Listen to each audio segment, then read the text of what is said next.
ओ मला थांबा थांबा जरा आपला व्हिडिओ बघून जाओ. नमस्कार मंडळी, आज वार मंगळवार, भोसरीला वर्किंग करावंच लागते. मग काय सकाळ सकाळी रेडी होऊन निघाली आपली वैद्यकीय प्रतिनिधी संघटना. कारण डेली रुटीन आहे मित्रांनो, जाऊन डॉक्टर साळुंखे साहेबांपाशी जाऊन रिमाइंडर कार्ड लावणं. कारण साहेबांचा कॉल हा महिन्यातनं एकच असतो, कारण त्यांना पण पॉसिबल नसतं पेशंट असल्यामुळे.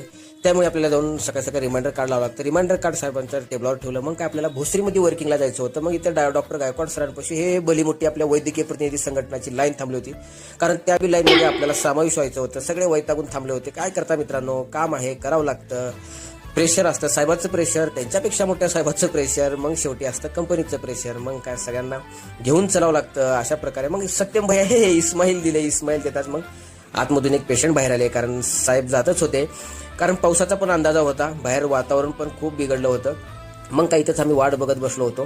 कारण अचानक मध्येच असं जोरात गरजायचा आवाज आला. थेंब थेंब चालूच होतं मित्रांनो. कारण 15 दिवस पूर्वी भरपूर पाऊस पडला, आता अचानक थांबला होता पाऊस. हे काय आबळ भरपूर आलं होतं. मग काय आपले निखिल भैया मोरे हे कॉलेजचे खूप म्हणजे भारी टॉपर होते. मग काय ह्यांच्याकडून आपल्याला थोडा सल्ला घेतलो, कंटेंट वगैरे ते जरा माहिती सांगितले. कारण ते बी फार्मसी केल्यामुळे त्यांना डीपमध्ये नॉलेज होतं, आपल्यापेक्षा जास्त खतरनाक नॉलेज त्यांना आहे. अशा प्रकारे मित्रांनो आपला हा छोटासा व्लॉग होता. धन्यवाद, थँक्यू सो मच.